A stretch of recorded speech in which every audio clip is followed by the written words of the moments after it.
So this is a 1966 Plymouth Belvedere 2, and it is here for some electrical issues.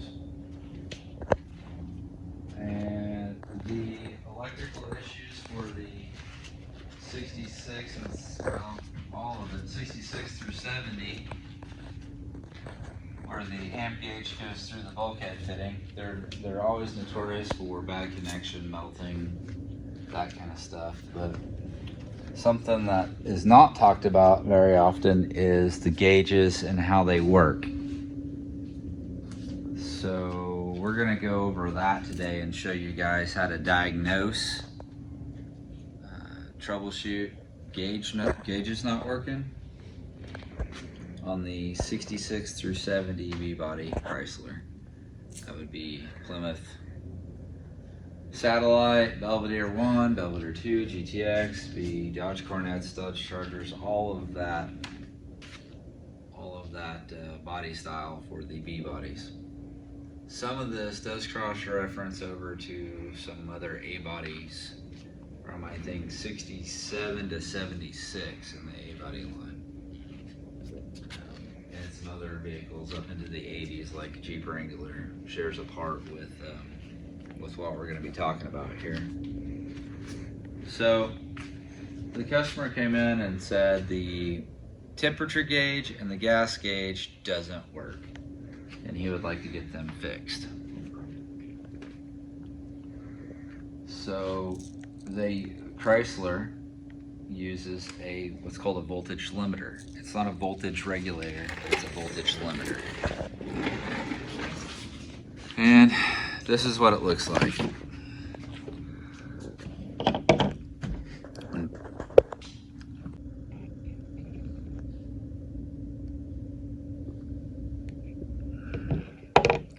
Basically, it's like turning your light switch on and off at your house. So you're turning it on and off so quickly that the light bulb does never get full voltage, where instead of this case, the gauges never get full voltage. And we'll talk about why we can't feed them full voltage. So inside of here, there's a contact point, and it just bumps the 12 volt.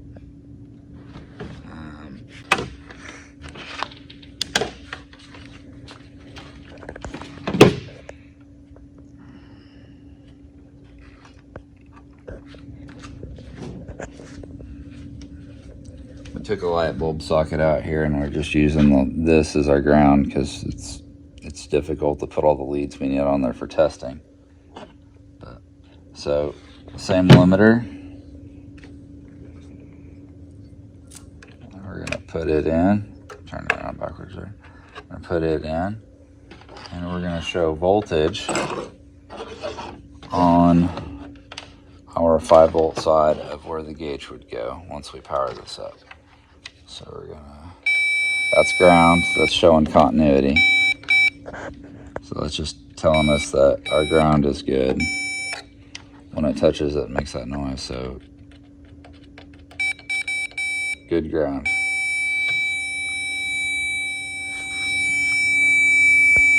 We're gonna power that up, and then we're gonna touch our gauge here.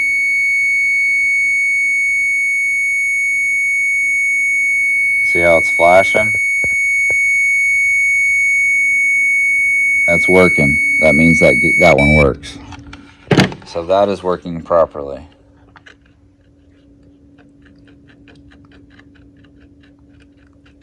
Pull that one out. I'm gonna put this one in. And I'll show you what happened to the Belvedere here and what we're going to do to fix it. Okay. Pushing down on that one, feeding it 12 volts. See how it just stays at 12.3? You see the digital voltmeter right there? Okay, that's telling us that that's stuck. That's stuck on 12 volts. You saw the one working good going back and forth. This one's stuck at 12 volts. This is the one we pulled out of the car. So that supplying the power side of the gauges with a constant 12 volts, the gauge is not designed to handle that much power. So that is how the voltage limiter works with ground control gauges. That's where the ground controls, where you get the 5 volts from the key switch on, and then the sending unit for the temperature sensor or for the gas tank. There's a strap on your gas tank that helps ground your gas tank as the float comes up.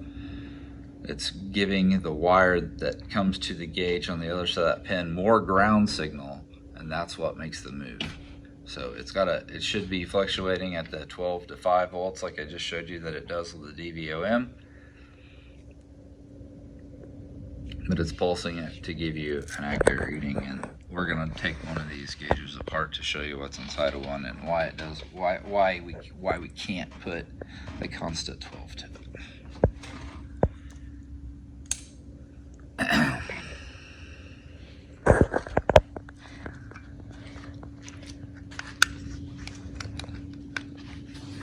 Here's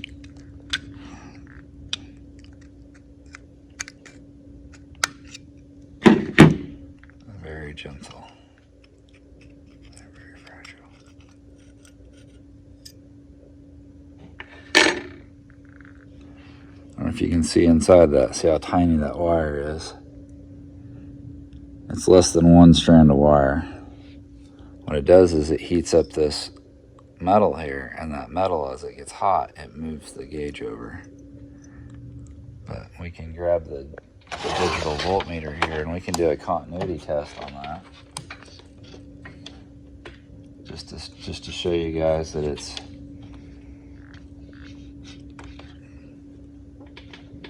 continuity. Just means it's connected. So if I touch these together, it's going to make noise and tell you that it's touching.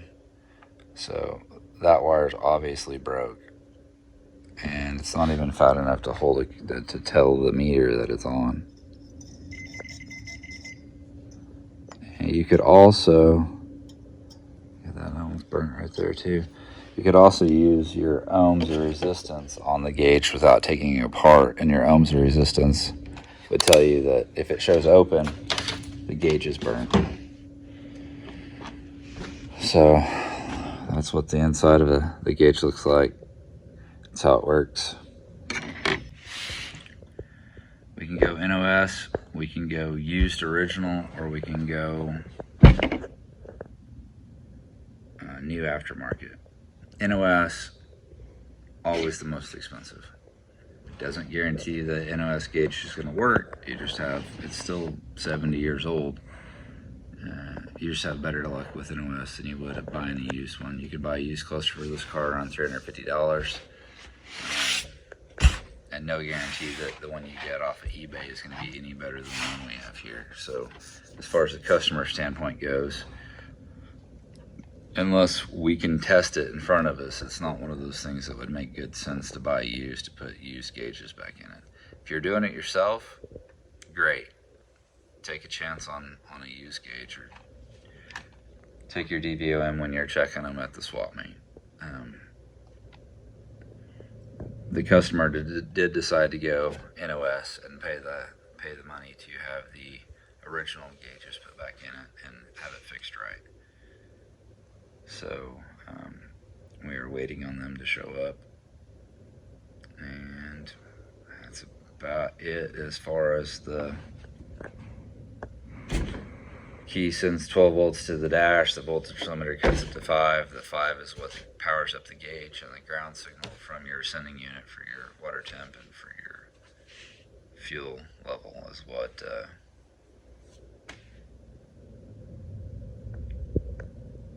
increases the ground signal to make their gauge read full. Thanks for watching. Have a good evening.